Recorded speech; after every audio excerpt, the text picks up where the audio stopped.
We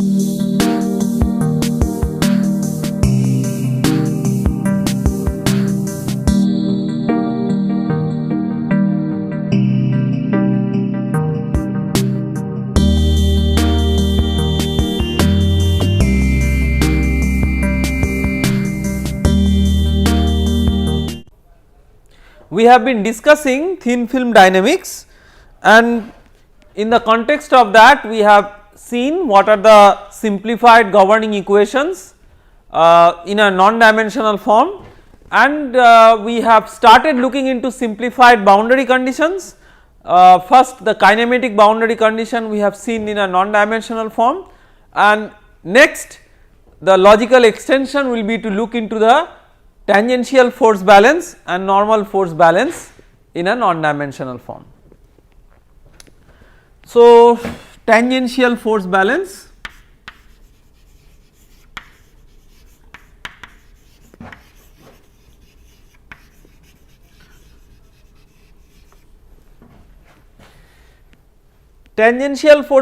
how you do it? So, you have the traction vector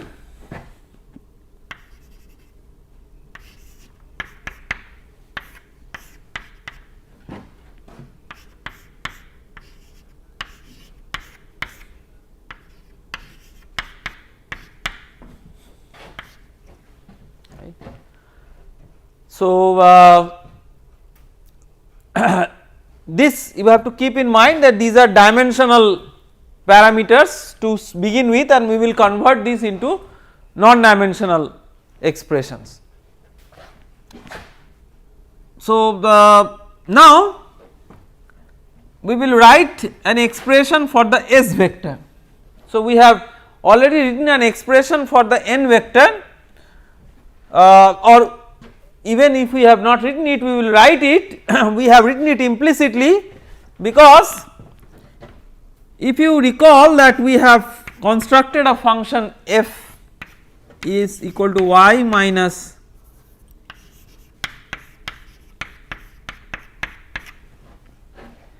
h, which is a function of x and t. So, grad f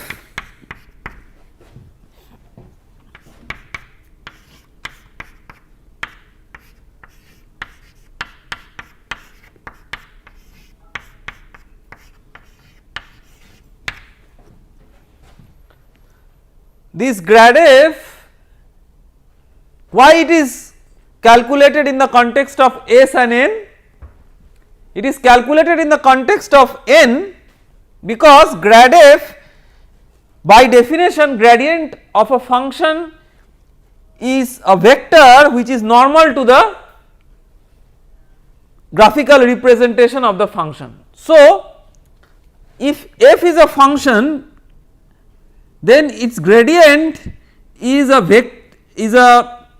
vector which is normal to the function f drawn in a suitable plane. So, grad f will be in a direction of n. So, that is the first thing. So, now you write this as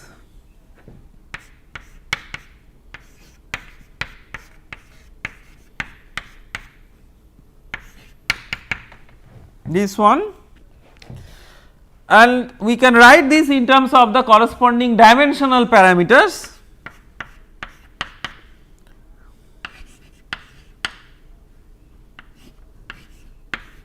So, this will have a dimension characteristic dimension of h naught, and x has a characteristic dimension of LC. So, h naught by LC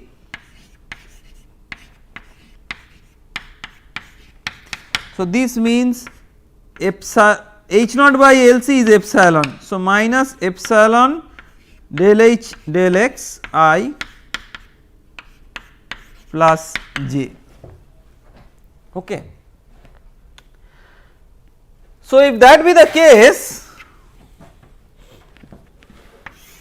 what is a normal vector, unit normal vector? So, this is in the direction of n. So, this is grad f by mod of grad f. This is a unit vector in the direction of grad f or unit vector in the direction of the interface, normal to the interface, basically unit vector in a direction normal to the interface. So, grad f is along the interface, therefore sorry, f is along the interface, therefore grad f is normal to the interface.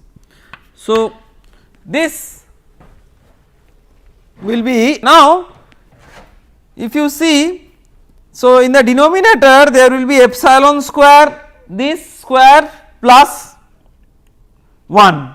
So, it will be minus epsilon del h del x I plus j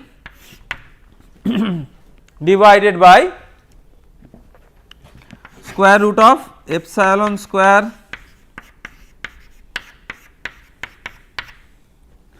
right.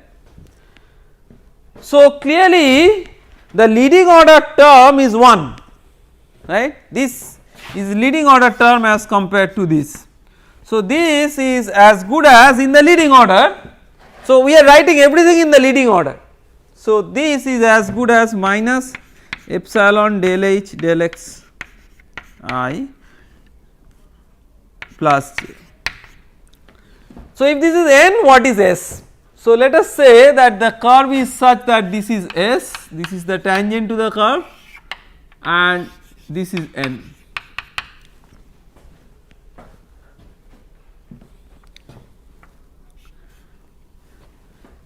Angle between s and n is 90 degree. So, this, let us say this angle is theta. So, s, remember this is the unit vector, so its length is 1.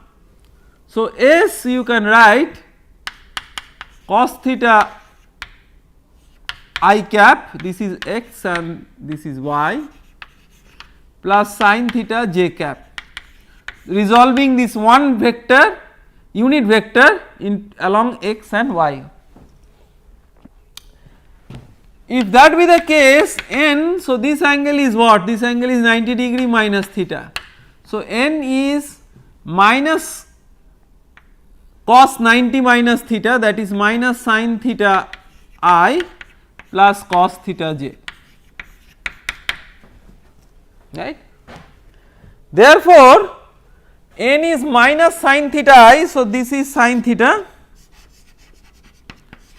and this is 1 is cos theta, right. So, s is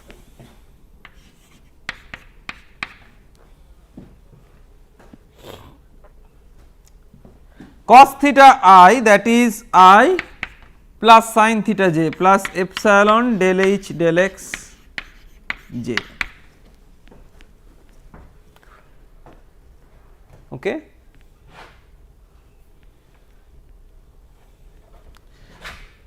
So, we have by some exercise obtain what is n and what is s, and this is very very important because that will be necessary for evaluating these dot products.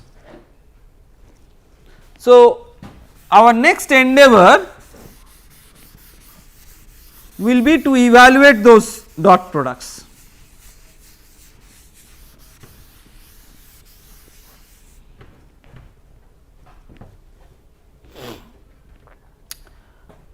So, now what is T?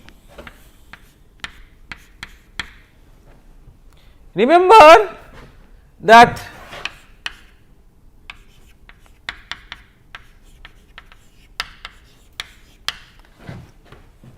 this is by Cauchy's theorem. So, here we will apply this same Cauchy's theorem, but in a 2-dimensional framework. So, this will be tau xx, tau xy, tau xy, tau yy into nx ny, where nx is minus sin theta and ny is cos theta. So, it will be a vector with two components. So, this is tau xx nx plus tau xy ny, this is the x component of the vector, and tau xy nx plus tau yy ny. So, because these are all dimensional parameters, I will prefer to give a dash for everybody.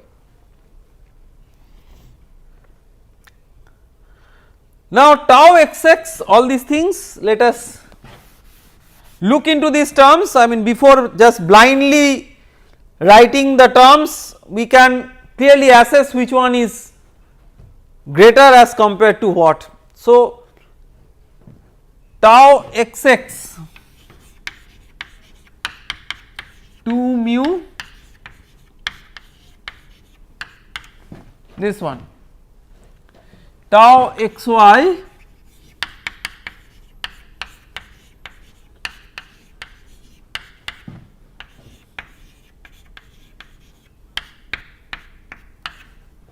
and tau yy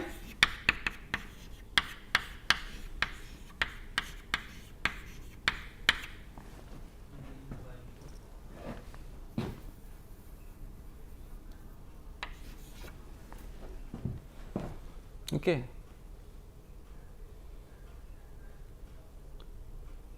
So, tau xx into nx, nx will be minus sin theta.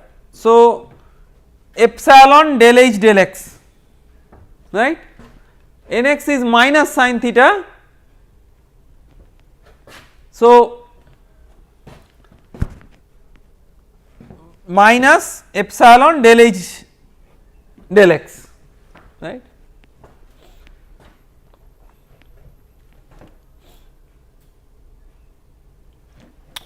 So, this is, let me write it somewhere.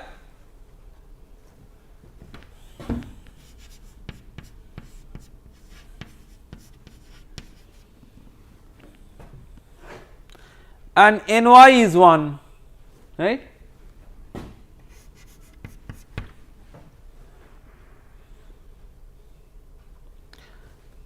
So, if you multiply this with epsilon del h del x, already there is a term of the order of epsilon, and here there is a term which is of the order of 1.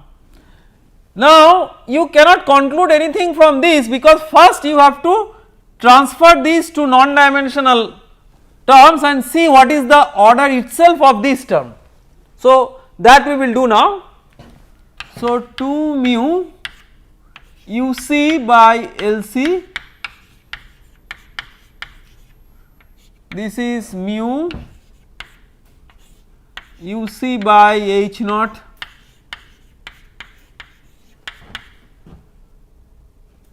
plus VC by LC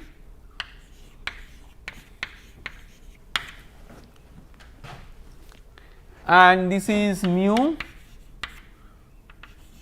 Vc by H naught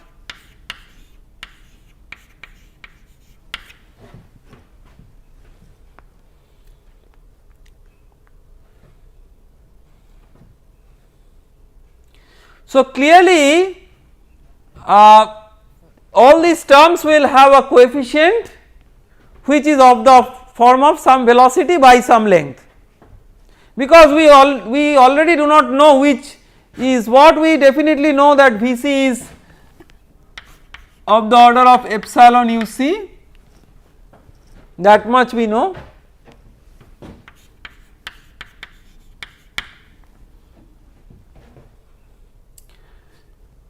So, that much we know. Now, looking into these terms, first of all look at these multipliers. I do not want to really write it here and make it long, but we will just observe the terms and try to see which one is important and which one is not. So, let us say that this term tau xx is multiplied with nx. So, this when it is multiplied with nx, there will be an order of epsilon, right. On the top of that there is some multiplier. When tau xy is multiplied with ny, this term will also be of the order of epsilon, because this is of the order of epsilon and ny is 1, but this is clearly not of the order of epsilon. So, this has a velocity by a small length, right. uc is the dominant velocity and this is the smaller length scale. Out of h naught and LC, h naught is smaller.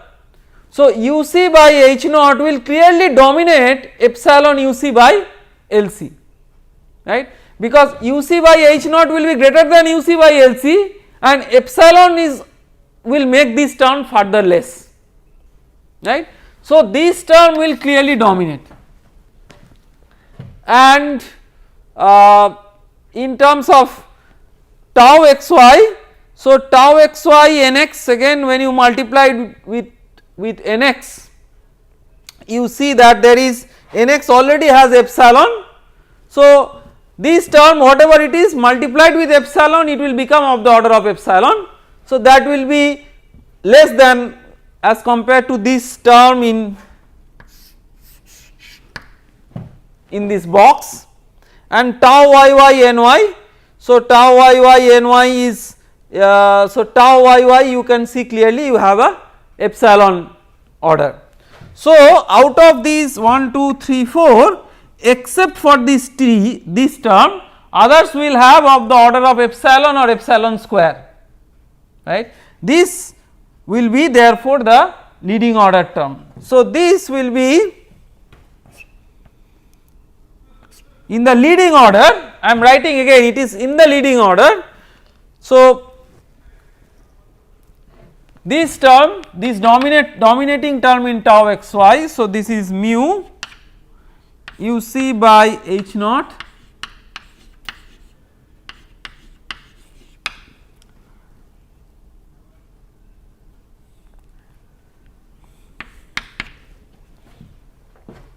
okay.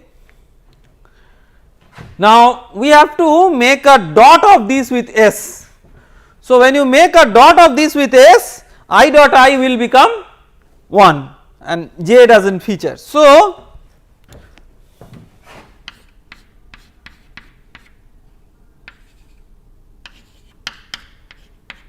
this I will have a dot product with this I of s. So, it will be mu uc by h naught del u del y, okay. See, I mean this we have done rigorously, but if you just do it from an intuition that this is the tangential stress, so this is like mu du dy, you can argue that why it should be du dy, because the interface is now curved, it is not flat. See, although interface is curved, in the leading order its deviation from flatness is not that significant, and therefore in the leading order it is effectively like mu du dy, okay. Next what we will do is, next we will calculate the right hand side.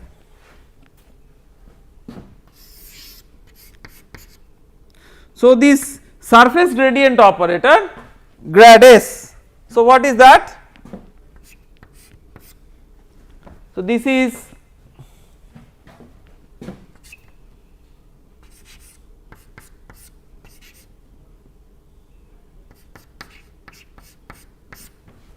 this one, right. So, better write with dash, because these are dimensional derivatives. So, now first of all we will operate this with s. So, now this dot s is as good as s dot this. So, look into one thing, when you make S dot of with this, you will have a S dot with this minus S dot with n. S dot with n is 0 because S and n are orthogonal to each other, they are perpendicular to each other. That is how S and n are defined. You can see S and n are perpendicular to each other. So, this will boil down to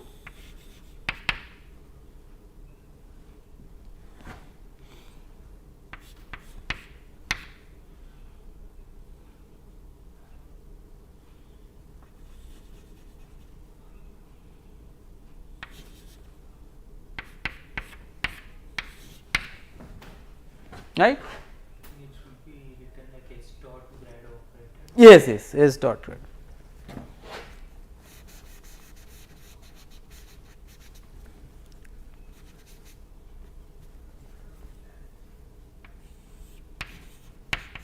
Because this is an operator, this should be operating on this, right. So, you can follow how this is written.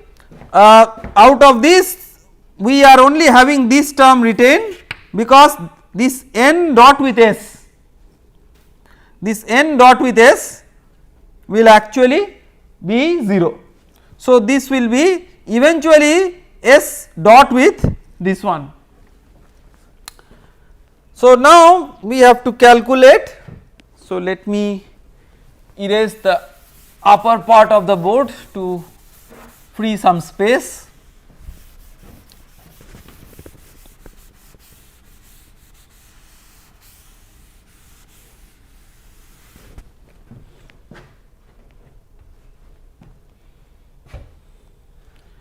So, S dot this one.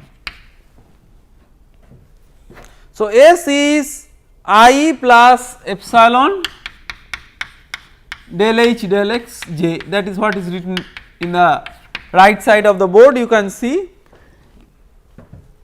dot of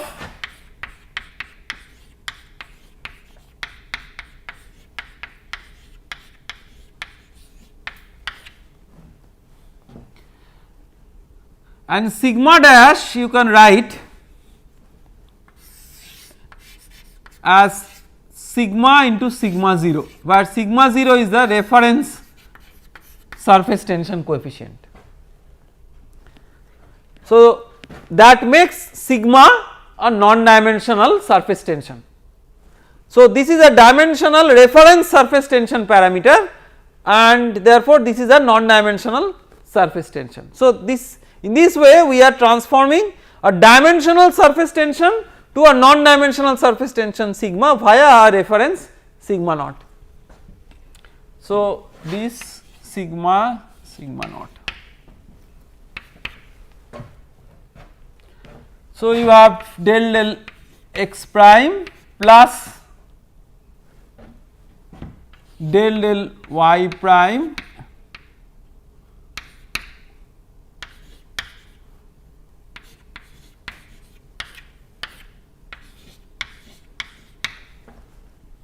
right.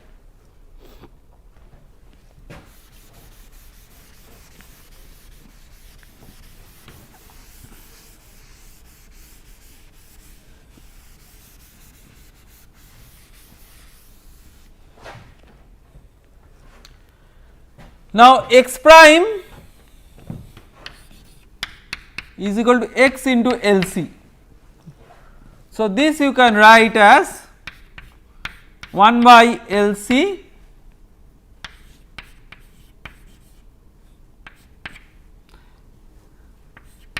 y prime is y into h naught. So, epsilon by h naught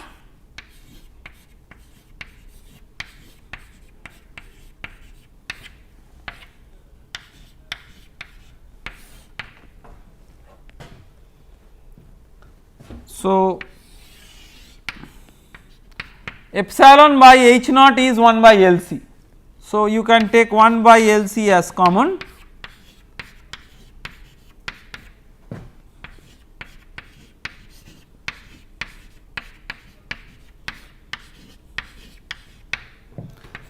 So, this will be sigma 0 by LC into this operator operating over sigma. So, this operator we call as del tilde. So, this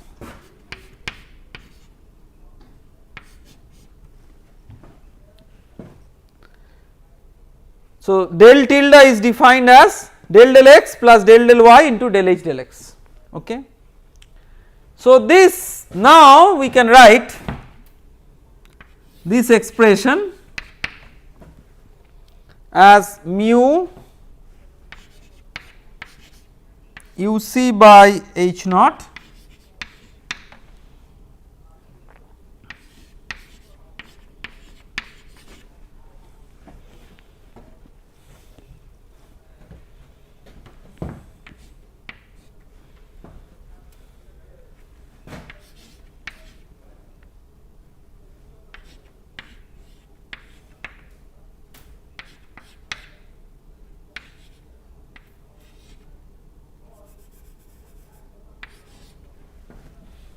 okay. So, you can write del u del y is equal to h naught by L C, which is epsilon divided by mu u c by sigma 0 into this one. This mu u c by sigma 0 is a very important non-dimensional parameter. So, you can write this as follows. So, I am cleaning this part of the board a little bit and writing it here, mu u c by h naught. So, you can write this as mu u c by sigma naught, mu u c by h naught. This is shear stress times an area, and this is sigma 0 into A by h naught, where A by h naught is a characteristic length. So, this is shear stress multiplied by area. So, this is viscous force, and this is surface tension coefficient times length. So, this is surface tension force.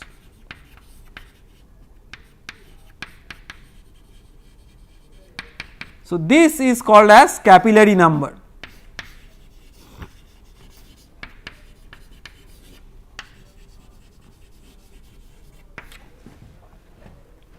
Viscous force by surface tension force.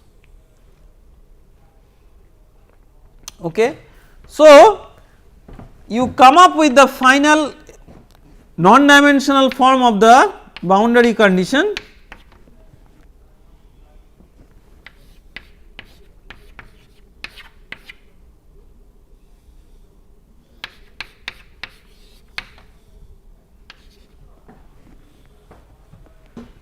Okay.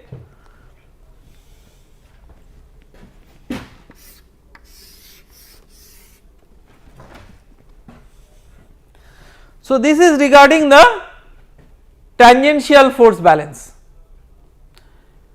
In the next lecture, we will see how to write the boundary condition for normal force balance in a dimensionless form. Thank you very much.